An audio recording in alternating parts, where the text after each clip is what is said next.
पवित्र श्रीमद् भागवत गीता, पवित्र चारों वेद, पवित्र कुरान शरीफ, पवित्र बाइबल, पवित्र गुरु ग्रंथ साहिब, पवित्र कबीर साहिब की वाणी में छुपे हुए गूढ़ रहस्य अर्थात तत्व को जानने के लिए कृपया अवश्य सुनिए जगत गुरु तत्वदर्शी संत रामपाल जी महाराज के मंगल प्रवचन। पुण्यात्माओं, आपकी पीएचडी करवा दूंगा और अंगुलियां पर नोट करवा दूंगा सारे शास्त्रों के श्लोक मंत्र, चाहे ब्रह्मा जी और विष्णु आजी हो आपके सामने, चाहे शिव जी आजी हो, सबके ज्ञान में परास्त कर दोगे उनको।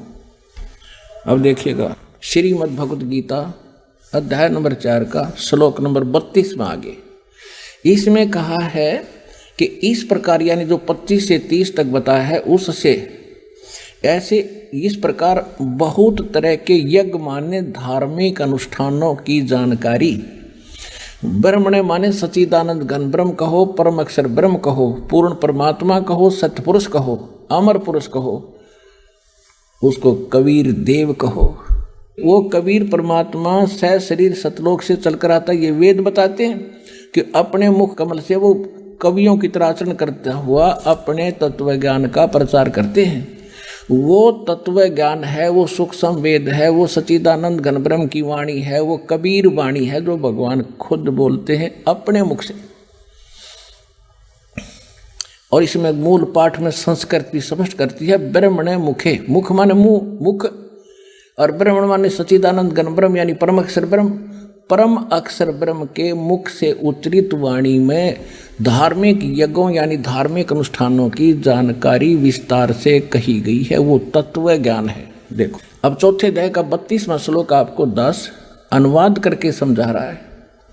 इस प्रकार और भी बहुत तरह के यज्ञ माने धार्मिक अनुष्ठान सच्चिदानंद घन ब्रह्म की वाणी में, परमेश्वर के मुख से उच्चरित वाणी में, कबीर वाणी में, उस तत्व ज्ञान में विस्तार से कहे गए हैं। उन सबको तू, ये कहता कर्म जान, मन इंद्री और शारीरिक क्रियाओं द्वारा संपन्न होने वाले जान। कर्म जान माने परमात्मा जो ज्ञान देगा सूक्ष्म वेद में, वो क्रियाएं काम करते करते करनी होती हैं। शारीरिक क्रियाओं को काम करते करते उसका सेवन और ध्यान भजन करना होता है। कर्म जान यानी मन इंद्रियों और शारीरिक क्रियाओं द्वारा संपन्न होने वाले जान, वो ऐसे होते हैं। इस प्रकार तत्व से जानकर उनके अनुष्ठान द्वारा कर्म बंधन से तू सर्वथा मुक्त हो जाएगा। अब ये स्पष्ट हो गया कि सूक्ष्म वेद वो है जो परमात्मा स्वयं आकर अपने मुख कमल से बोलता है। वेद भी यही बताते हैं कि वो परमात्मा सतलोक में रहता है, वहाँ से सह शरीर आता है गति करके और अच्छी आत्माओं को मिलते हैं, उनको ज्ञान से परिचित कराते हैं, यथार्थ ज्ञान और कवियों की तरह आचरण करते हुए वो गूढ़ रहस्यों और गुप्त मंत्रों को आविष्कृत करते हैं। अब ये स्पष्ट हो गया। अब चौथे अध्याय के 34वें श्लोक में आपको बताते हैं। ये है गीता अध्याय नंबर 4 का और श्लोक नंबर 34। उस तत्व ज्ञान को जो परमात्मा स्वयं अपने मुख कमल से बोलते हैं वो ज्ञान तत्व ज्ञान है। उस ज्ञान को तत्वदर्शी ज्ञानियों के पास जाकर समझ उनको भली भांति दंडवत प्रणाम करने से, प्रणिपाते और उनकी सेवा करने से, कपट छोड़कर प्रसन्न करने से, सरलता पूर्वक प्रसन्न करने से वे परमात्म तत्व को जानने वाले तत्वदर्शनी, वह तत्वदर्शी संत विद्वान, ज्ञानी माने विद्वान पुरुष तुझको तत्व ज्ञान का उपदेश करेंगे। अब वो तत्व ज्ञान है जो स्वयं परमात्मा अपने मुख कमल से बोलता है। वो कैसे आता है,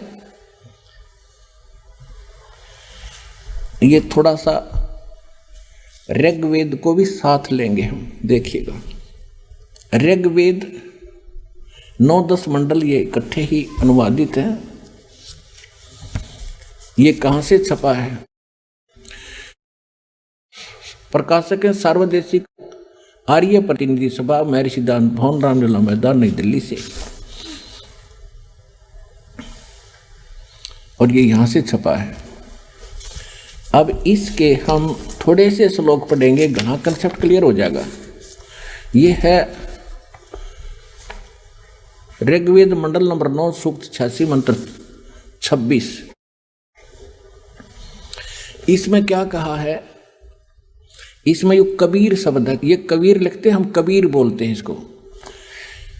यज्ञ करने वाले यजमानों के लिए परमात्मा, यानी यज्ञ माने धार्मिक अनुष्ठान करने वाले यजमान माने भक्तों के लिए परमात्मा सब रास्तों को ओए सुगम करता हुआ उनके विघ्नों यानी संकटों को मर्दन करता है, उनका नाश कर देता है और उनको पवित्र करता हुआ और अपने रूप को सरल करता हुआ वह कांति में यानी तेजो में शरीर वाले परमात्मा कबीर दे, ये कबीर शब्द है, कबीर हम इसको कबीर बोल रहे हैं। वह को इन्होंने ये अपसर्ग लगा के ऐसा कर दिया, इसका अर्थ कर दिया सर्वज्ञ, कवि बना दिया और कवि का अर्थ कर दिया सर्वज्ञ। कोई कवि आज तक सर्वज्ञ हुआ है?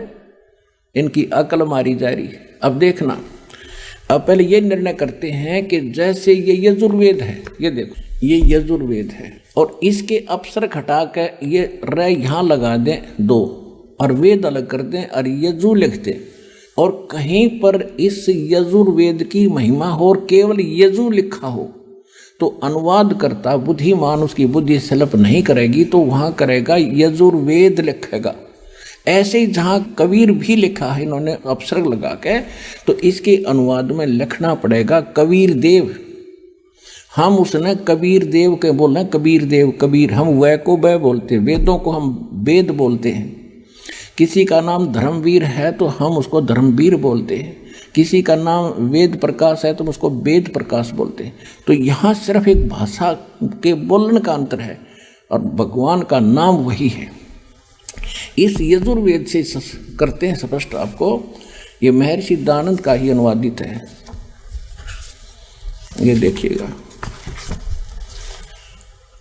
ये है प्रकाशक वही सर्वदेशी कार्य प्रतिनिधि सभा, ये सारा, और ये अनुवादक और ये प्रकाशक। अब इसके आते हैं हम 36वें अध्याय का प्रथम मंत्र। ये है 63वां अध्याय, 36वां अध्याय, और इसमें मूल पाठ के अंदर एक यजु शब्द है। ये यजु शब्द है।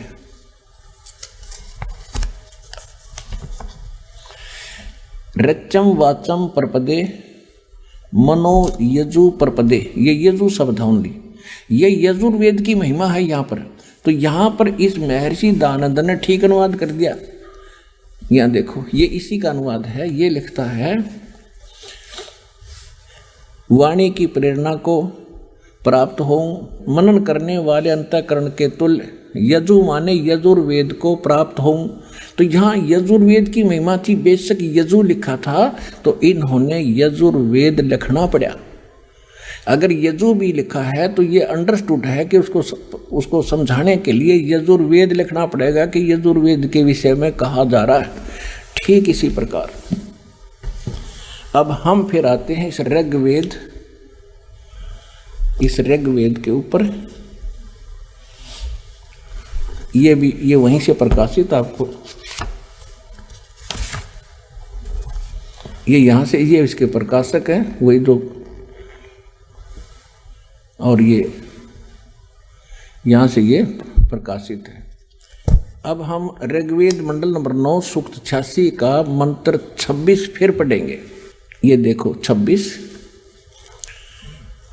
यज्ञ करने वाले यजमान माने भक्तों के लिए, यज्ञ माने धार्मिक अनुष्ठान यानी भक्ति करने वाले भक्तों के लिए परमात्मा सब रास्तों को सुगम करता है हुआ उनके विघ्नों यानी संकटों का नाश करता है, मर्दन करता है और उनको पवित्र करता हुआ और अपने रूप को सरल करता हुआ। परमात्मा का वहाँ सतलोक में शरीर की शोभा इतनी है, एक रोम में, एक बाल में, रोमकूप में करोड़ सूर्य मिला दे, करोड़ चंद्रमा, इतना नूर है। और पूरी बॉडी का कितना हो गया, मनुष्य दृश्य है परमात्मा। तो अगर वो एज इट इज यहाँ आ जाता, हमारी आंखें बंद हो जाए, हम देख नहीं सकते। तो अपने उस रूप को हल्का तेज पुंज का सरल करके और सिंपल बनाकर आते हैं। और यही गरीबदास जी कहते हैं, तेज पुंज तन दे धर के इस विध हमको भेंट ही, इस तरह हमें मिलते हैं वो।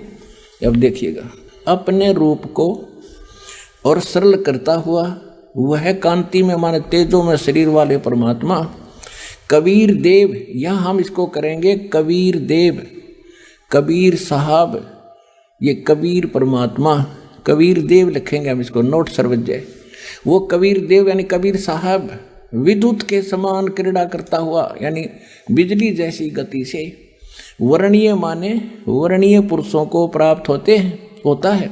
वर्णीय माने अच्छी आत्माओं को, आदरणीय श्रेष्ठ आत्माओं को वो परमात्मा आकर मिलता है।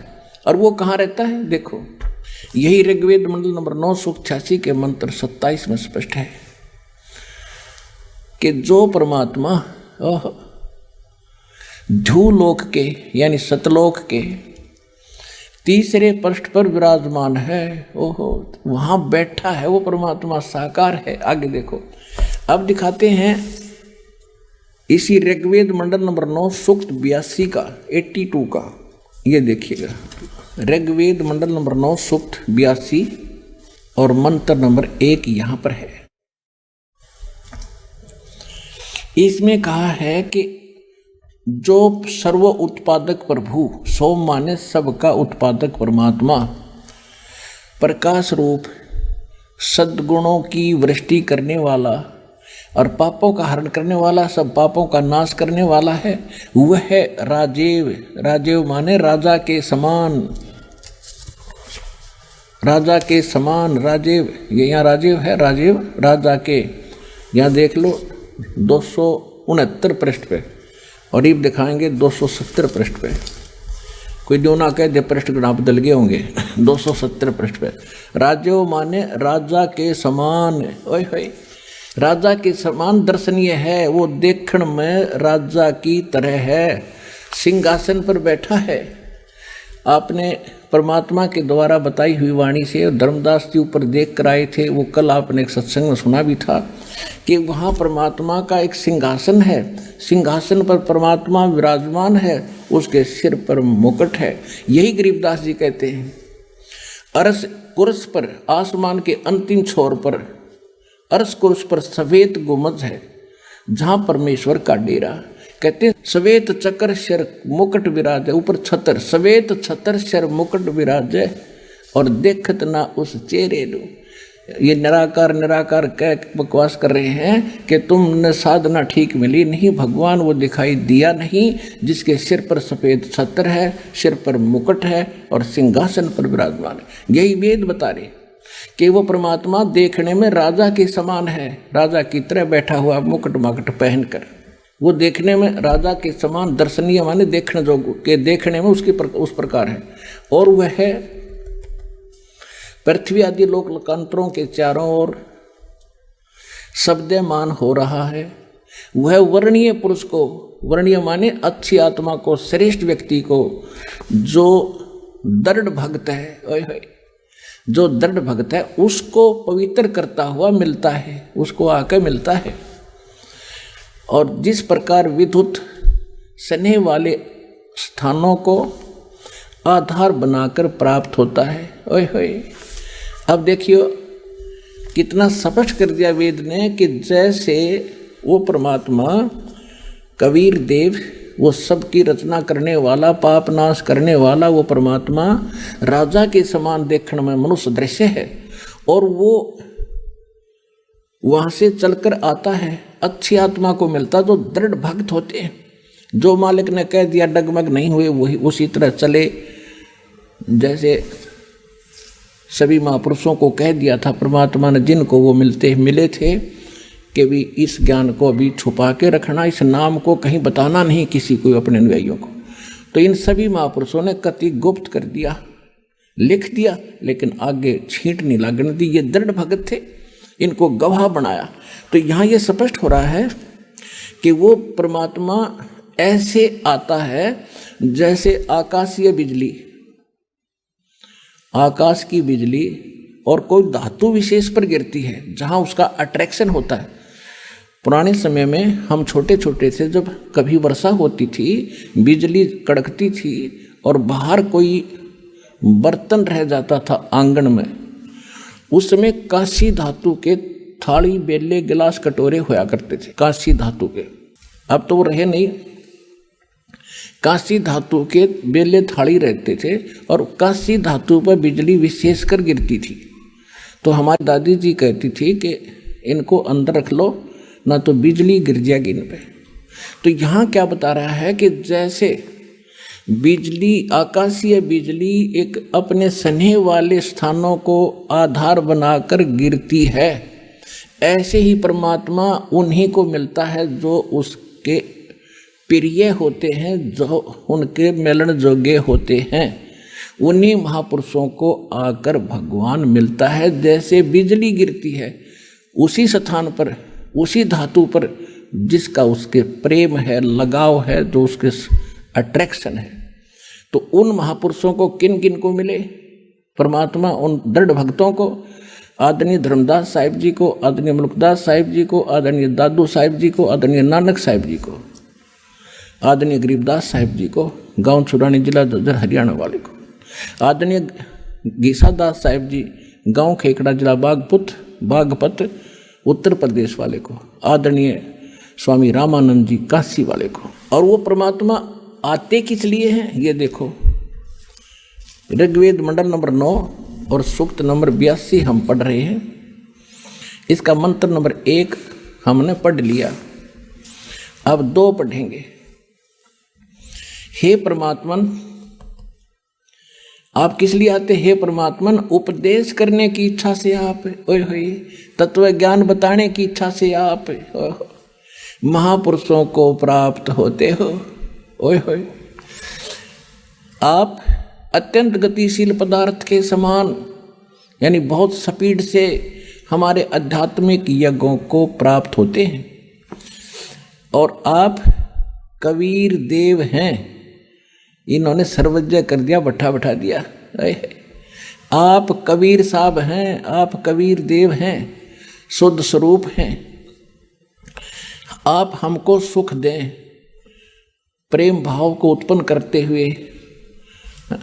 आप सद स्वरूप हैं, हमारे पापों को दूर करके हे अमर परमात्मा, आप हमको सुख दें और प्रेम भाव को उत्पन्न करते हुए पवित्रता को उत्पन्न करें। स्पष्ट हो गया कि आप कबीर देव हैं, कबीर साहब हैं, और ज्ञान उपदेश देने के उद्देश्य के लिए ही आप यहाँ मिलते हो, आते हो। और दिखाते हैं आपको ऋग्वेद मंडल नंबर 9 सूक्त 20 के और मंत्र नंबर 1 में आपको दिखाते हैं। ये देखिएगा, ऋग्वेद मंडल नंबर 9 सूक्त 20 और मंत्र नंबर 1 में यहाँ क्या लिख रखा है? पर कबीर देव, ये शब्द लिखा है कबीर देव, ये कबीर परमेश्वर, कबीर देव। इसका अर्थ इन्होंने क्या है? वह परमात्मा कबीर देव मैं दावी कर दिया कबीर का है, और देव वित्ते कर दिया। पर कबीर देव वित्ते अयो, वह परमात्मा कबीर देव है और सबका रक्षक है। इसका सीधा सा अर्थ है विद्वानों की तृप्ति के लिए, यानी भक्तों के लिए, विद्वानों को ज्ञान से तृप्त करने के लिए ज्ञान को देता है। वह सहनशील है और संपूर्ण दुष्टों को संग्राम में, यानी तत्व ज्ञान रूपी संग्राम में तिरस्कृत करता है, उनका छक्के छुड़ा देता है परमात्मा। और वो कौन है? वो कबीर देव है और ज्ञान देता है उन विद्वानों को आकर के। तो क्या सिद्ध हुआ? गीता अध्याय नंबर 4 के श्लोक नंबर 32 को सिद्ध करने के लिए अब इतने ढेर सारे प्रमाण वेदों के बताने पड़ रहे हैं कि वहाँ किस लिए बोला गया। ये सब ये कोड वर्ड है, और कोड वर्डों को अध्यापक जान सकता है, टीचर जान सकता है, बालक नहीं जान सकते। तो ये जितने अनुवाद करता थे ये बालक थे। आज तक ऋषि ब्रह्मा विष्णु महेश तक के भी बालक थे इस भक्ति मार्ग में। ये सत्कर मान लेना, आज सबके स्पष्ट हो जाएगा ये बात।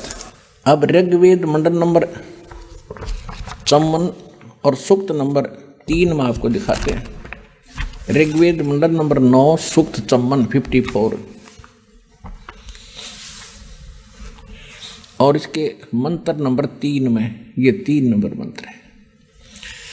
सूर्य के समान जगत प्रेरक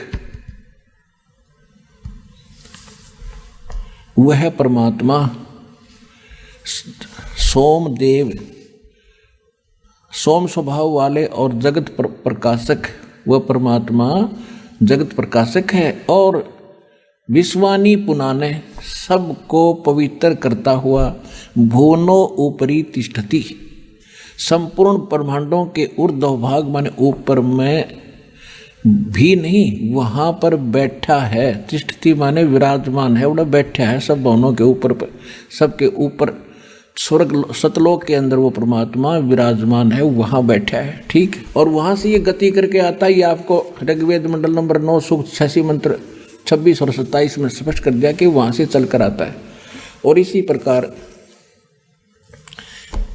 ऋग्वेद मंडल नंबर 9 सूक्त 82 मंत्र 2 में भी 1 में भी स्पष्ट हुआ।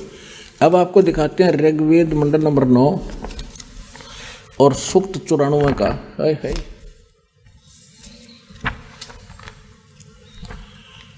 अब ये देखिएगा 94 में ऋग्वेद मंडल नंबर 9 सूक्त 94 94 का और मंत्र नंबर ये यहाँ देखिएगा 1। इसमें है कि सूर्य के विषय में जैसे रश्मि प्रकाश करती हैं उसी प्रकार मनुष्यों की बुद्धियाँ अपनी अपनी उत्कृष्ट शक्ति के विषय में करती। यहाँ सीधा अर्थ यहाँ है कि वह परमात्मा, जिस परमात्मा में सर्वोपरि बलों के समान सब बल है, वह परमात्मा कर्मों का अध्यक्ष होता हुआ और पवते मन सबको पवित्र करता है, कवियों की तरह आचरण करता हुआ। ये लिख रहे हैं कवियों की तरह आचरण करता हुआ सर्वदृष्टत्व पद के लिए वर्जम ने इंद्रियों के अधिकरण मन के समान अटबट खट और जो अधिकरण रूप है वो श्रेय धाम है बकवास करे। सीधा अर्थ है कि वो कवियों ने वर्जम, वो कवियों की तरह घूमता फिरता जाता आता रहता है, आचरण करता है और तत्व ज्ञान का प्रचार करता है। वर्ज माने जाना, घूमना फिरना होता है, कवियों की तरह भोगता है, घूमता फिरता है। नहीं, ये भी स्पष्ट कर दूँ आपको। अब वर्ज माने क्या होता है ये भी बता दें। पुण्यात्मा, आप तो कति बालक हो, हमने तो आज तक ये मंडी मसाणी पूजी थी, जय गणेश देवा या हनुमान चालीसा पढ़े थे, ये वेद सुने थे, देखे नहीं थे आज तक। और आज आपका उंगलियां पर करा दूंगा, याद करा दूंगा आपको और स्पष्ट कर दूंगा हु इज गॉड। परमात्मा कहते हैं 9 मन सूत उलझिया, ये ऋषि रहे झकमार और सतगुरु ऐसा सुलझा दे, उलझा न दूजी बार। तो ऐसा सुलझा दूंगा, किसी ने कोई उलझा नहीं सकता। कलयुग के अंदर सब पार होंगे जो भक्ति करेंगे।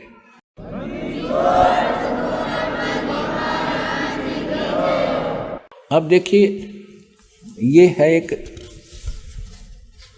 डिक्शनरी है, शब्दकोश, हिंदी संस्कृत हिंदी कोश। ये है वामन शिवराम आपटे, ये इसके संग्रह करता है और ये यहाँ से छपा है। और अब हम इसके चलते हैं 993 पृष्ठ पे। यहाँ पर वर्ज शब्द है, वर्ज माने जाना, चलना, प्रगति करना है और विदा होना। ये जाना अर्थ जाना है, जाना, चलना, प्रगति करना। और यहाँ देखना कि घूमना फिरना, वर्जनम माने घूमना फिरना, निर्वासित देश निकालना, यात्रा करना। वर्जम माने वर्जनम माने घूमना फिरना भी होता है, जाना होता है, आना नहीं होता इसका अर्थ। अब देखिएगा, हमने ऋग्वेद फिर पढ़ रहे हैं, वह शब्द कोश रख दिया।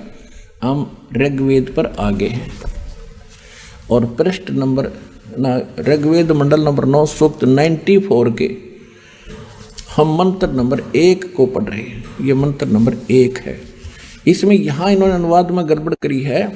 कवियन वर्जम ने ये इकट्ठा ही करना था अर्थ। वह कवियों की तरह आचरण करता हुआ वर्जम माने घूमता फिरता है। और ऋग्वेद मंडल नंबर 9 सूक्त 96 के 16 से लेकर 20 तक तो कंसेप्ट क्लियर कर दिया कि वो परमात्मा अपनी कबीर वाणी के द्वारा, अपने कबीर वाणी के जब शिशु रूप में प्रकट होता है परमात्मा, और धीरे धीरे जब बड़ा होता है, यानी उस दूसरी प्रकार की जो लीला करता है प्रत्येक युग में, तब जो धीरे धीरे बड़ा होता है तो अपनी वाणी के द्वारा उस तत्व ज्ञान को लोकोक्तियों के माध्यम से, दोहों के माध्यम से बोलता है, जिस कारण से एक प्रसिद्ध कवियों में से भी एक कवि की उपाधि प्राप्त करता है। इससे पहले आपको ऋग्वेद मंडल नंबर 9 सूक्त 95 का और मंत्र नंबर 2 और दिखा देता हूँ। ये देखिएगा, ऋग्वेद मंडल नंबर 9 सूक्त 95 का और मंत्र नंबर ये 2 क्या कहता है। वह है पूर्वोक्त परमात्मा, वो पहले जिसके विषय में कहा गया है, साक्षात्कार को प्राप्त हुआ वाक द्वारा। वाक माने वाणी के द्वारा मुक्ति मार्ग को, मुक्ति मार्ग की प्रेरणा करता है। अपनी वाणी के द्वारा बोल बोल कर उस मोक्ष मार्ग को बताता है। वह जिसके विषय में पहले बताया जा रहा है, वह पूर्वोक्त परमात्मा साक्षात्कार को प्राप्त हो, यानी यहाँ प्रगट होकर, सज्जान माने अपने यहाँ प्रगट होकर अपनी वाणी के द्वारा, वाक के द्वारा मुक्ति मार्ग को प्रेरणा करता है, मुक्ति मार्ग की प्रेरणा करता है। और क्या बताया है, जैसा कि नौका के पार लगाने के लिए, जैसा कि नौका के पार लगाने के लिए लगाने के समय में नाविक प्रेरणा करता है, और सब देवों का देव वो पूर्ण परमात्मा, गुहानी माने गुप्त, नामा आविष्करणोति, वो गुप्त नाम यानी गुप्त मंत्र, वो गुप्त नामों को का आविष्कार करता है। इन नाम संज्ञा कर दी ने तरह के, वो गुप्त नाम का नाम लिख दो को प्रकट करता है।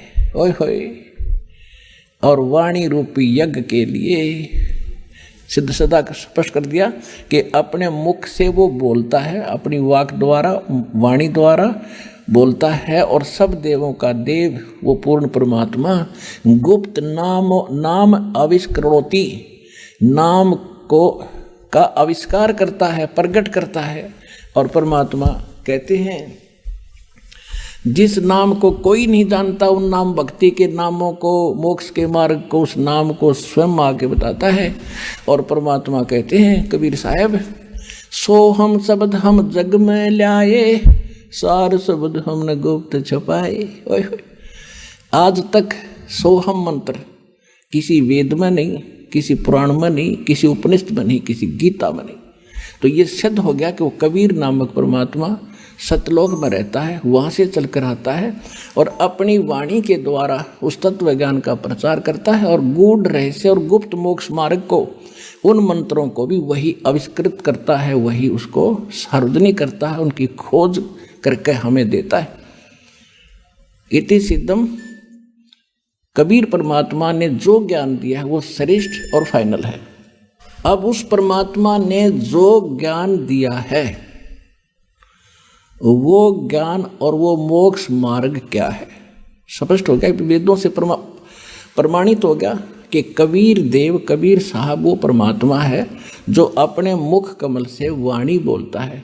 तो गीता अध्याय नंबर 4 के श्लोक नंबर 32 में भी यही स्पष्ट किया है कि ब्रह्मणे मुखे, उस सच्चिदानंद घन ब्रह्म यानी पूर्ण परमात्मा, सब देवों का देव, सर्व सृष्टि नरसंहार परम अक्षर ब्रह्म ने जो अपने मुख कमल से जो ज्ञान दिया है वो तत्व ज्ञान है। और उस तत्व ज्ञान में जो लिखा है वो फाइनल है।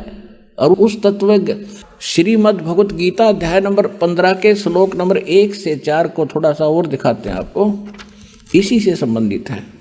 अब इसमें क्या बताया है कि उस तत्वदर्शी संत की पहचान भी साथ बताई है। ये देखिएगा, गीता अध्याय नंबर 15 का श्लोक नंबर 15 अध्याय 15वां अध्याय, ये प्रथम मंत्र है। इसमें क्या कहा है कि ऊर्ध्व मूलम, ऊपर को जड़ वाला, अधः शाखम, नीचे को शाखा वाला, अश्वत्थम प्राहु अवम, ये संसार रूपी पीपल का यानी वृक्ष कहा है। और छंदासी यस्य प्रणानी ये तम वेद स वेदवित, उसके जो छंद हैं, विभाग हैं, वो पत्ते आदि, शाखा मूल और ये पत्ते आदि उसकी शाखा हैं, विभाग हैं, उसके खंड हैं, उनको जो तत्व से अलग अलग जानता है वो वेदवित है। वेद के तात्पर्य को जानने वाला यानी तत्वदर्शी संत है। इन्हीं के अनुवाद में ऊर्ध्व मूलम, ऊपर को जड़ वाला, आदि पुरुष परमेश्वर रूपी मूल वाले, अधः शाखम, ये गलत किया इन्होंने, अधः माने नीचे को शाखा करना था। देखो ये 15 में जाके दूसरे श्लोक में अधः और अधः 2 बार लिखा है, इसका अनुवाद यहाँ किया इन्होंने। अधः माने नीचे और अधः माने नीचे, बिल्कुल यहाँ ये विचलित हो गए क्योंकि इनकी बुद्धि ब्रह्मा विष्णु महेश से ऊपर गई है को नहीं। ये ब्रह्मा विष्णु महेश और श्री कृष्ण जी को सुप्रीम मान के सारी गीता को वहीं गोड़ के धर दिया, अड़ंगा कर दिया। देखो पुण्यात्माओं, घी है, चीनी है, सारा कुछ रखा है, आटा है, और जिसे ना हलवा नहीं बनाना था तो गोबर कर दे उसका। इब्दास को भेजा हलवाई बना के, ऐसा बना दूंगा, खाओगे रंगली चाटोगे।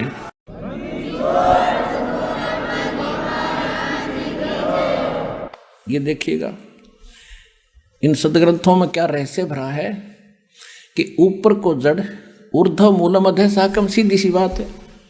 ये देखिएगा, ऊर्ध्व मूलम, ऊपर को जड़ और नीचे को तीनों गुण रूपी शाखा वाला, ये एक संसार रूपी वृक्ष का एक चित्र जानिए, देखिएगा। ये है ऊपर को जड़, ऊर्ध्व मूलम अधः शाखम। गीता ज्ञान दाता ने केवल इतना हिंट दिया कि ऊपर न जड़, नीचे को तीनों गुण रूपी शाखा वाला एक संसार रूपी वृक्ष है। और जो संत इसके सारे विभाग बता देगा, स वेदवित, वो तत्वदर्शी संत है। और 600 वर्ष पहले परमात्मा आए थे, जैसा वेद बताते हैं, गीता बताती है कि अपने मुख कमल से वो यथार्थ ज्ञान बताते हैं, सूक्ष्म वेद बताते हैं, वो गूढ़ रहस्य बताते हैं। तो उसमें वो एक संत की भूमिका भी करते हैं और कवियों की तरह वो वाणी बोलने के करके एक प्रसिद्ध कवि की भी पदवी प्राप्त करता है, लेकिन वो होता है भगवान। तो 600 वर्ष पहले भगवान ने स्वयं बताया था एक तत्वदर्शी संत की भूमिका करते हुए अपनी सच्चिदानंद घन ब्रह्म की वाणी में।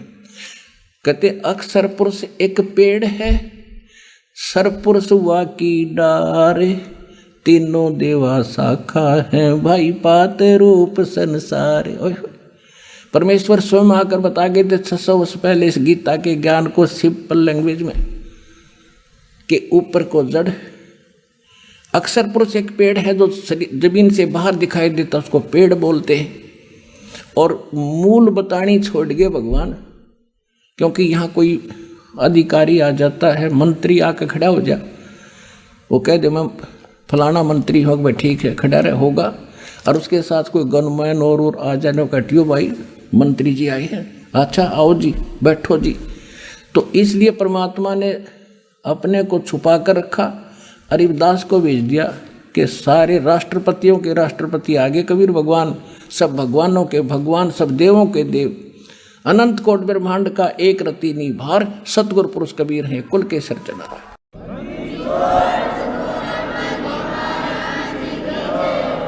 तो परमात्मा ने क्या बताया है कि जमीन से बाहर जो दिखाई देता है ये एक पेड़ है, ये एक वृक्ष है। ये अब ये बताया है कि अक्षर पुरुष एक पेड़ है, सरपुरुष यानी ज्योत निरंजन वा की डार, और तीनों देवा शाखा है, भाई पात रूप संसार। ये मूल कौन है? ये परम अक्षर ब्रह्म है, ये पूर्ण परमात्मा है। और ये है कौन, ये देखिएगा, ये अनंत कोट ब्रह्मांड का एक रति नहीं भारे, सतगुरु पुरुष कबीर हैं ये कुल के सृजनहारे। हम सुल्तानी नानक तारे, दादू को उपदेश दिया, जात जुलाहा भेद न पाया, यु काशी महे कबीर हुआ। अब ये है वो परम अक्षर ब्रह्म, जिसके विषय में गीता ज्ञान दाता अपने से अन्य परम अक्षर ब्रह्म की शरण में जाने को कहता है। अब 15वें अध्याय के 1 से लेकर 4 में क्या बताया है कि गीता ज्ञान दाता ने केवल इतना बताया कि ऊपर को जड़ नीचे को तीनों गुण रूपी शाखा वाला ये उल्टा लटका संसार रूपी वृक्ष है। उसके बाद उसने ऑप्शन छोड़ दिया कि यहाँ मैं क्लियर नहीं बता सकता क्यों, मैं नहीं जानता उसके विषय में, देखिएगा। और वो तत्वदर्शी संत कैसा होगा जो इनको समझ लेगा। ये 15वां अध्याय और ये प्रथम मंत्र, ऊपर को जड़ वाला, नीचे को तीनों नीचे को शाखा वाला संसार रूपी वृक्ष जानो, और जिसके विभागों सहित जो बता देगा यह तम वेद स वेदवित, जो इसको जानता है वो तत्वदर्शी संत है। इनकी भाषा पढ़े। आदि पुरुष परमेश्वर तो जड़ समझो, ऊपर को जड़ होता आदि पुरुष परमेश्वर परम अक्षर ब्रह्म है, ये बिल्कुल ठीक अनुवाद किया उन्होंने। अध्याय शाखा में यहाँ विचलित हो गए, ब्रह्मा मुख्य रूप मुख्य शाखा वाला नहीं, तीनों गुण रूपी शाखा वाला। अश्वत्थम पीपल रूपी संसार रूपी पीपल के वृक्ष को विनाशी कहते हैं। वेद छंद माने वेद बता दिया नहीं, उसके विभाग हैं, पत्ते आदि उसके विभाग हैं कहे गए हैं। और उस संसार वृक्ष को जो मूल सहित जड़ से लेकर पत्तों तक तत्व से जानता है, स वेदवित, वह वेद के तात्पर्य को जानने वाला है, अर्थात वो तत्वदर्शी संत है। तो ये दास है वो तत्वदर्शी संत आज के जीवन। अब इसमें लास्ट अक्षर भी इतना पढ़ेंगे हम, अध्याय नंबर 15 का श्लोक नंबर 4 पढ़ेंगे। अब 3 में तो ये कह दिया है कि उस सूर्य मूलम यानी उस दृढ़ मूल वाले अमर लोक रूपी परमात्मा के उस ज्ञान को दृढ़ेन दृढ़ असंख्य शस्त्रेण, इन्होंने विराग रूप शस्त्र द्वारा काट कर नहीं, उस तत्व ज्ञान रूपी शस्त्र द्वारा काट कर। अब चौथे 15वें अध्याय का चौथा श्लोक ये यहाँ अनुवाद है। उसके पश्चात तत्वदर्शी संत की प्राप्ति के उपरांत, तत्व ज्ञान के प्राप्त होने के पश्चात उस परम पद रूप परमेश्वर को भली भांति खोजना चाहिए, जिसमें गए हुए पुरुष फिर लौटकर कभी संसार में नहीं आते, और जिस परमेश्वर से पुरातन संसार रूपी वृक्ष की प्रवृत्ति विस्तार को प्राप्त हुई है, यानी जिसने संसार रूपी वृक्ष की रचना की है, सारे ब्रह्मांडों की जिसने रचना की है, जो सबका सृजनहार है। ये देखिएगा उस हुई है, उसी आदि पुरुष परमेश्वर, उसी आदि पुरुष नारायण यानी परम अक्षर ब्रह्म की मैं शरण हूँ। इस प्रकार दृढ़ निश्चय करके उस परमेश्वर का परपदे माने पूजा करनी चाहिए। सीधी सी बात है, मनन ध्यान नहीं। परपदे माने उस परमात्मा की पूजा करनी चाहिए। गीता ज्ञानदाता कहता मेरी नहीं उसकी पूजा कर, यदि तूने उस पूर्ण परमात्मा उस परम पद को प्राप्त करना है, जहाँ जाने के बाद फिर लौटकर संसार में नहीं आते। अब वो कौन से मंत्र हैं? अब तक तो आपको कौन भगवान है और कौन से प्रमाणित शास्त्र हैं, वो परमात्मा कहाँ रहता है और वो कैसी लीला करता है, ये सिद्ध हो गया कि वो परमात्मा जो ज्ञान देता है वो सर्वश्रेष्ठ ज्ञान है। और यदि उस ज्ञान से वेद और गीता मिलती है तो सही है, वो उस सूक्ष्म वेद का ही अंश है। उनसे हटकर जो ज्ञान है, पुराणों में जो ज्ञान है, वो ऋषि विशेष का अपना ज्ञान है। उपनिषद क्या है? जैसे कठोपनिषद है, मांडुक्य उपनिषद है, वो मांडुक्य नाम के ऋषि ने जैसी साधना करके डले ढोकर जो अनुभव किया, उसने जो लिखा वो उसका अपना अनुभव है। यदि वो वेद ज्ञान से नहीं मिलता तो वो उसके घर का है, यूजलेस है। इसी प्रकार जैसे सत्यार्थ प्रकाश इस नकली में ऋषि दयानंद ने अपनी सारा अनुभव उसमें लिख दिया, और यदि इसकी ईब पोल ना पटती तो ये उपनिषद का रूप धारण कर लेता, वेदों को भूल जाते लोग कुछ दिनों में। तो ये वेद ज्ञान से जो नहीं मिलता वो उसकी अपनी सोच है, वो गलत है, यूजलेस है, व्यर्थ है। अब सिद्ध कर दिया कि सूक्ष्म वेद इज कंप्लीट स्पिरिचुअल नॉलेज। सब वेद बताते हैं, श्रीमद् भगवत गीता बताती है कि वो स्पिरिचुअल कंप्लीट स्पिरिचुअल नॉलेज वो कंप्लीट गॉड ही आकर बताता है अपने मुख कमल से। अब आपको दिखाते हैं, अब कहते हैं मोती मुक्ता दर्शत नाही, ये जग है सब अंधरे, दिखत के तो नैन चश्मिन का फेरा मोतिया बंदरे। ये राधा स्वामी पंथ वाले परमेश्वर की वाणी को आधार मानकर ज्ञान प्रचार सतलोक सचखंड के गीत गाया करते थे। उसमें एक शब्द है भगवान का, परमात्मा कबीर जी का, करने नो दीदार महल में प्यारा है। उसके अंदर कंप्लीट नाम लिखे हैं ये, जो मोक्ष मार्ग के प्रथम सत्र के प्रथम मंत्र, लेकिन 2 नाम छोड़ गए। तो उस परमात्मा ने थोड़ा सा गुप्त रखना था, जो अब तक छुपा के रखना था, फिर भी बहुत कुछ उससे क्लियर है। और इन्होंने परमात्मा कहते हैं ना कि गोता मारू स्वर्ग में जा बैठूं पाताल, कहते चारों युग में मेरे संत पुकारे और कोक कहा हम हेल रे, हीरे मोती माणिक बरसे ये जग जुगता ढेल रे। अब देखिएगा एक संत मत प्रकाश भाग 1 है राधा स्वामी वालों का, इसमें कबीर जी परमेश्वर का एक शब्द है।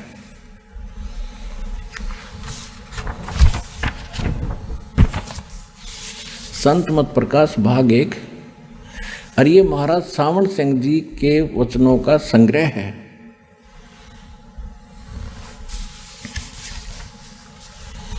ये इसके प्रकाशक हैं जगदीश चंद्र शेट्टी, सेक्रेटरी राधा स्वामी सत्संग व्यास, डेरा बाबा जयमल सिंह। ये यहाँ से प्रकाशित है। 1958 से चल रहा है। 1958 में पहला संस्करण। ओए होए होए भट्ठा बैठाने वालों, आज तक ये डंगा पढ़ा रहे हमारे थे।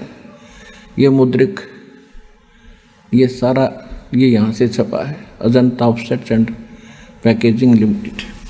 इसके 15 शब्द पर 15 पृष्ठ पर देखिएगा, ये देखो, वाणी कबीर साहिब की। करने नो दीदार महल में प्यारा है, काम क्रोध मद लोभ विसारो, शील संतोष क्षमा सत धारो, मद मास मिथ्या तज डारो, हो ज्ञान घोड़े असवारा है, भ्रम से न्यारा है। हो ज्ञान घोड़े असवार भ्रम से न्यारा है, 2 नेति बस्ती पाओ, आसन पदम युगत से लाओ, कुंभ कर रेचक करवाओ, पहले मूल सुधार कारज हो सारा है। देखिएगा, मूल कमल चतुर बखानो और किलियंग जाप लाल रंग मानो।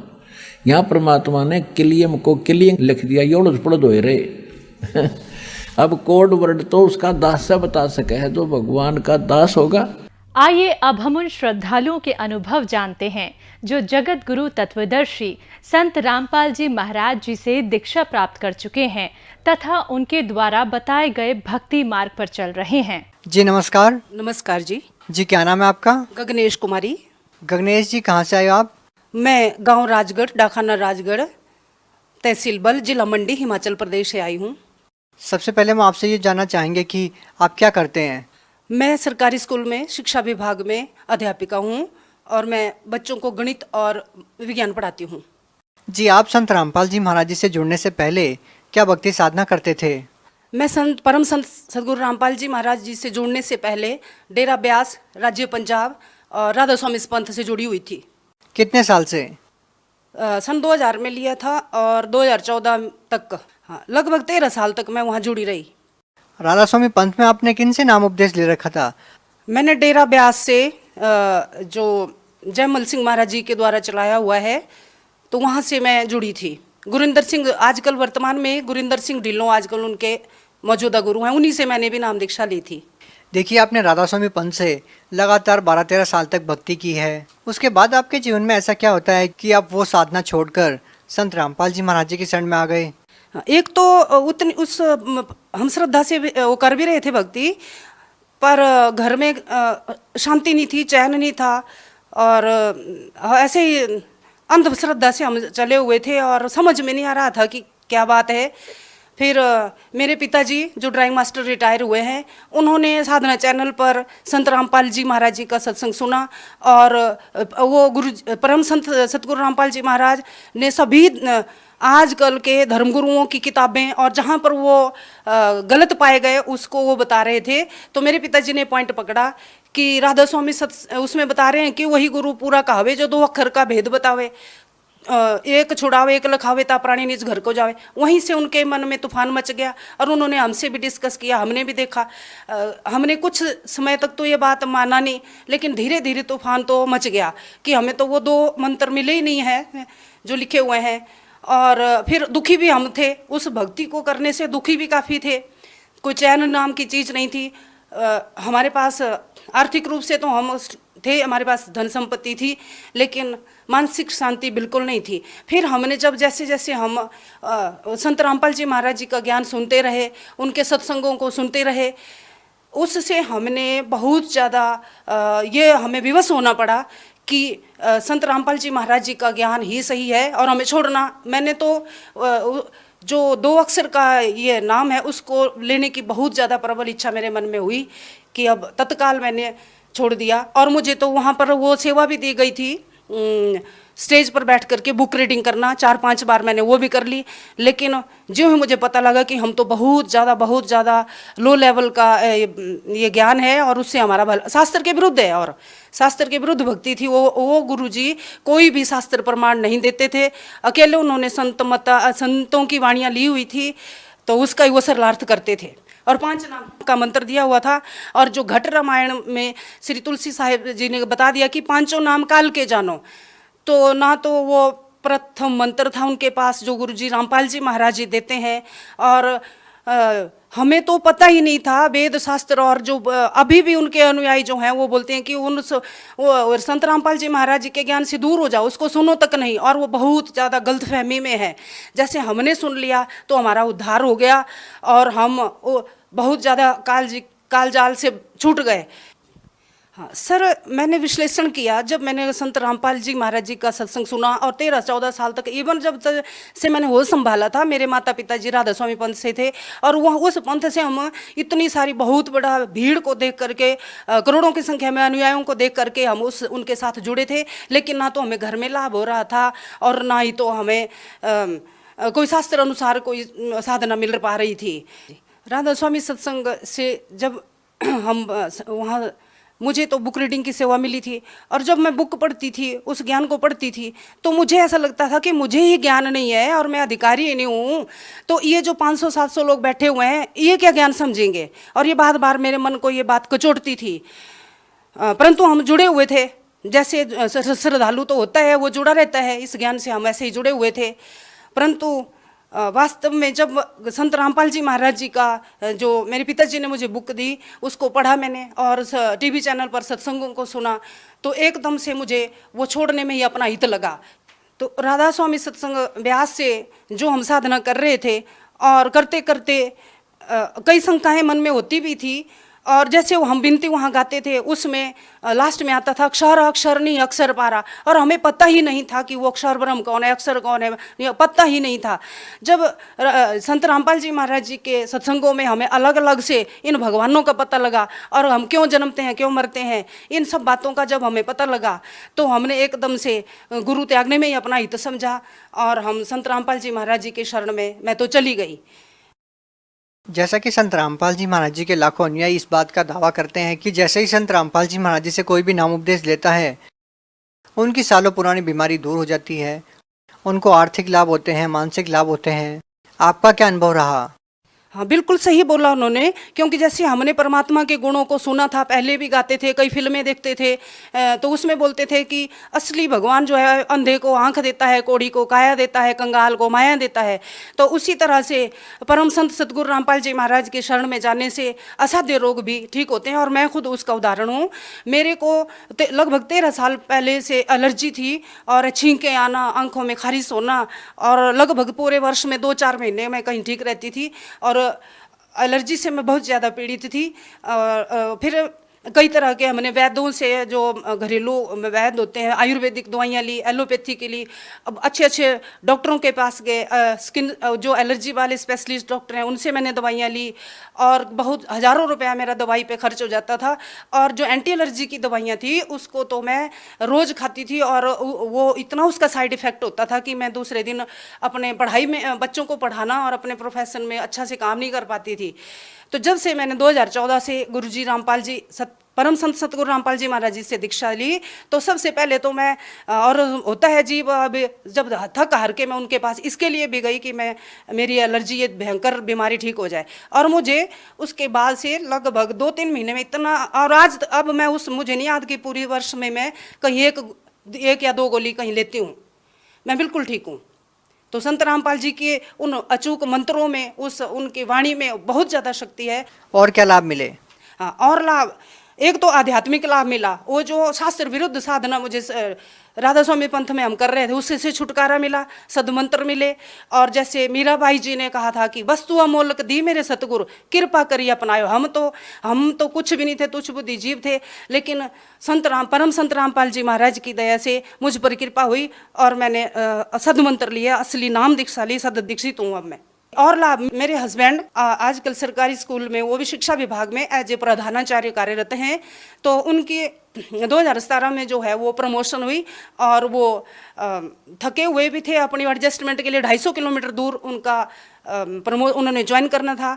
और शिमला से चौपाल होते हुए बहुत ऊंचाई पे वो रोड था, सड़क थी, वहाँ से वो जा रहे थे, बहुत कच्चा रोड था, रास्ता था। तो गाड़ी जो थी वो रात होने को थी, तो उनको नींद आ गई। और जब उन्होंने देखा कि पहाड़ के साथ, और गाड़ी ऑन थी, वो चालू थी, और पहाड़ के साथ वो टकरा के खड़ी हो गई थी, और उनको बहुत गहरी नींद आ गई थी। जब वो बोलते हैं कि शायद मुझे 1 घंटे के बाद जाग आई, तो गाड़ी ऑन थी, और मुझे नहीं पता कि ब्रेक पे कैसे मेरा पैर रखा गया था, किसने रख दिया, और मैं सुरक्षित था।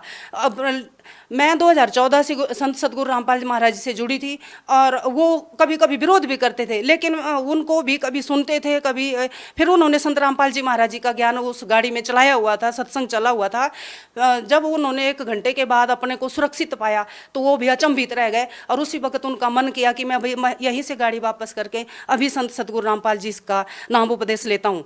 फिर क्या हुआ कि मात्र 3 दिन में उन्होंने 250 किलोमीटर घर से दूर वो करनी थी नौकरी, लेकिन महाराज जी की दया से, और मैंने भी अरदास लगाई, उन्होंने भी लगाई, तो 3 दिन के बाद उनका तबादला घर से 65 किलोमीटर दूर अब वो वहाँ नौकरी कर रहे हैं एज ए प्रिंसिपल।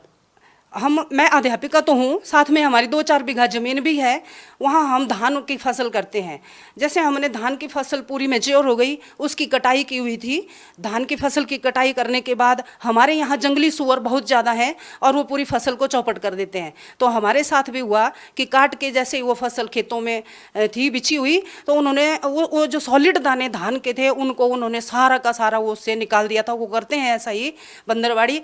तो जब हम इकट्ठा करने लगे, उसको लाने लगे थ्रेसिंग के लिए, तो मेरे को रोने को मन हुआ, और लगभग मैं रो गई, और बड़ा दुख हुआ कि हम इतनी मेहनत करते हैं, आजकल फसल बड़ी मुश्किल से हुई। तो वो लगभग ख़त्म थी, उसमें वो सॉलिड दाने तो नहीं रहे थे धान के, फिर भी हम ले आए और थ्रेसिंग की हमने। तो मैं आधे दिन की छुट्टी लेके स्कूल से आई थी, गाड़ी खड़ी हुई थी थ्रेसिंग करने के लिए, और आते आते मुझे उसी दिन, वैसे दिल तो बहुत टूट चुका था, फिर भी उसको करना था, जैसे तैसे भी इकट्ठा करना था। तो फिर क्या हुआ कि वो फसल इतनी हो गई कि 12-13 बोरियां धान की हुई। जब हमने धान में से चावल को अलग किया, तो लगभग 1.5 क्विंटल चावल हमारे हो गए। तो मैं बहुत हैरान रह गई। उस वक्त मैं अभी नया नामदान संत रामपाल जी महाराज जी से लिया हुआ था, तो मैं हैरान रह गई कि मैं वहाँ उस वक्त रो रही थी कि फसल खत्म है, तो इतना ज़्यादा उसमें भी बरकत हो गई, उसमें भी वृद्धि हो गई। तो असली संत, असली जो पूर्ण संत होते हैं, उनके ऐसे कारनामे होते हैं। देखिए बहन जी, आप एक टीचर हैं, आपके पति भी प्रिंसिपल है, लेकिन आपने बताया कि संत रामपाल जी महाराज ने आपकी फसल बढ़ा दी, और उनकी कृपा से आपके पति का एक्सीडेंट होने से बच गया। क्या आपको इन बातों पे अंधविश्वास नहीं लगता? नहीं, अंधविश्वास बिल्कुल भी नहीं है। और विज्ञान जो है और मैथ जो है, मैथ फार्मूलाज पे है, सूत्र के आधार पे चलता है, और गणित में जो है वो सिद्धांत कार्य करते हैं। ऐसे ही भक्ति का भी सिद्धांत है। और जैसे स्पोर्ट्स में है, खेलों में भी, जैसे हमने कबड्डी खेलनी है या कोई भी गेम है, जोनल लेवल पे जो नियम होते हैं वही तो डिस्ट्रिक्ट में होते हैं, और स्टेट लेवल पे कोई खेल खेलना है वहाँ भी तो वही नियम होते हैं, और नेशनल और इंटरनेशनल इसमें खेलना है तो भी वही नियम होते हैं। तो यही तो दिक्कत है, यही तो विडंबना है, तो दुर्भाग्य है कि हमारा कोई सिद्धांत ही नहीं है भक्ति करने का। तो संत रामपाल जी महाराज जी के सत्संगों में जुड़ने से, उनसे जुड़ने के बाद तो हमें पूरा भक्ति प्रॉपर वे ऑफ वर्शिप का भी हमें पता चला। और हमें तो पता ही नहीं था, ये तो परम संत सतगुरु रामपाल जी महाराज जी का कहाँ तक उनका शुक्र, शब्द नहीं है हमारे पास। मैंने पहले ही बोल दिया कि वस्तु अमोलक दी मेरे सतगुरु, कृपा करी अपनायो। तो वो तो उन्होंने बताया। तो ये जो डेरा व्यास है, ये जो राधा स्वामी और अन्य पंथ चले हुए हैं, इन्होंने तो भ्रमित कर रखा है पूरे समाज को। हम कहाँ तक उनका धन्यवाद करें। अरे यजुर्वेद अध्याय नंबर 19 के मंत्र नंबर 25 और 26 में बताया है कि जो पूर्ण संत होता है, तत्वदर्शी संत होता है, वो 3 बार की पूजा विधि बताता है, 3 बार जो है मंत्र दीक्षा को देता है, उस नाम दीक्षा की उस प्रक्रिया को खत्म करता है। लेकिन ये तो एक बार स्टैंप लगा देते हैं, एक बार नाम दीक्षा ले ली, फिर आप जो मर्जी सो, जितना मन में आए उतना पाखंड कर लो, फैशन कर लो, कोई स्टॉप ही नहीं था। आखिरकार स्कूलों में भी हर जगह जहाँ जितना डिसिप्लिन होगा, मर्यादा में हम रहेंगे तो वहाँ अच्छे परिणाम आएंगे। तो ऐसे ही भक्ति मार्ग में होता है। तो जब हमें वेदों से, शास्त्रों से सब पता चला तो नाम खंड भी होता है, और गुरु कोई नहीं बताते हैं कि नाम भी कभी खंड होता है। ये तो हैरानी की बात है। जैसे हम बच्चों की परीक्षा लेते हैं, उनको कंपार्टमेंट भी आता है, वो फेल भी होते हैं, दूसरी बार फिर से एग्जाम देते हैं तो पास होते हैं। उसी तरह भक्ति मार्ग में भी होता है। और ये चीज़ हमें पूरे विश्व में किसी भी धर्मगुरु ने नहीं बताया कि नाम भी खंड होता है, और मर्यादा को बचाना होता है, अपने नाम को खंडित होने से बचाना है। संत रामपाल जी महाराज जी के अनुयायी दावा करते हैं कि संत रामपाल जी महाराज जी से नाम दीक्षा लेने के बाद उनके जीवन की रक्षा होती है, और संत रामपाल जी महाराज जी अपने श्रद्धालुओं को मौत के मुंह से खींच लाते हैं। क्या ये संभव है? ये संभव है, क्यों संभव नहीं है। आदरणीय कबीर साहिब जी जब 600 साल पहले यहाँ आए थे, उन्होंने ये सब कुछ करके बताया है। कमाल और कमाली का बहुत सारे उदाहरण है, उन्होंने भी जीवित किया है, मुर्दों को जिंदा किया है, और हमारे कई भक्तजनों को उन्होंने जिंदा किया। इवन संत रामपाल जी महाराज जी ने भी ऐसे बहुत सारे चमत्कार किए हैं, और हमने महसूस किया कि वो संत भी नहीं है जिससे चमत्कार ना हो, और वो संत भी नहीं है जो चमत्कार के पीछे दुनिया को अपने साथ जोड़े। लेकिन संत रामपाल जी महाराज जी की भक्ति में वो शक्ति है, वो मरे हुओं को जिंदा भी करते हैं। देखिए, आपने 13 साल राधा स्वामी पंथ में गुजारे हैं, और उसके बाद आपको पता लगता है कि राधा स्वामी पंथ में शास्त्र विरुद्ध साधना करवाई जाती है, जबकि संत रामपाल जी महाराज जी शास्त्रों के अनुसार साधना बता रहे हैं। आप भगत समाज को क्या संदेश देना चाहेंगी, खास करके राधा स्वामी पंथ से जुड़े श्रद्धालुओं को? मैं राधा स्वामी भक्त भाइयों के साथ में क्या, पूरे विश्व के हमारे जीव, हमारी जाति है, जितने भी जीव हैं, मानव समुदाय है, वो हमारे भाई बहन है। अगर मुझे अच्छा रास्ता मिल गया तो क्यों ना वो सुन तो लें। मैं उनसे, मेरी यही रिक्वेस्ट है, यही प्रार्थना है कि संत रामपाल जी महाराज जी के प्रवचनों को सुने। चैनल पे शाम को सत्संग आता है, बहुत सारी उनकी पुस्तकों को वितरित किया गया है, उनको पढ़ें और सद्मंत्र लेकर के मैं तो इन गुरुओं से भी प्रार्थना करती हूँ कि कम से कम अपने आप ही इन अनुयायियों को कह दें कि हमारे पास वो सद भक्ति नहीं है, और जल्दी से जल्दी परम संत सतगुरु रामपाल जी महाराज जी से नाम दीक्षा लें और आत्म कल्याण करवाएं। जी धन्यवाद। धन्यवाद जी।